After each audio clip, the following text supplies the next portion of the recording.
How to control iPhone using facial expressions. To get started, first of all go ahead and open up the Settings application on your phone.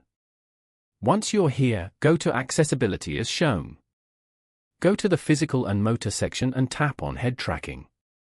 Head tracking uses the camera to track the movement of your head to control a pointer on screen, and tracks facial movements to perform actions. Go to the Actions section and tap on Stick Out Tongue. Over here, go to the System section and select the action that you want. For example, torch.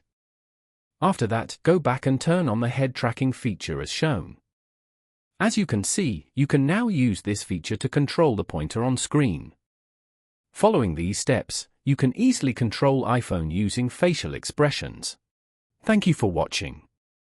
Please leave a like if this tutorial helped you, or leave a comment below if you have any questions related to the video.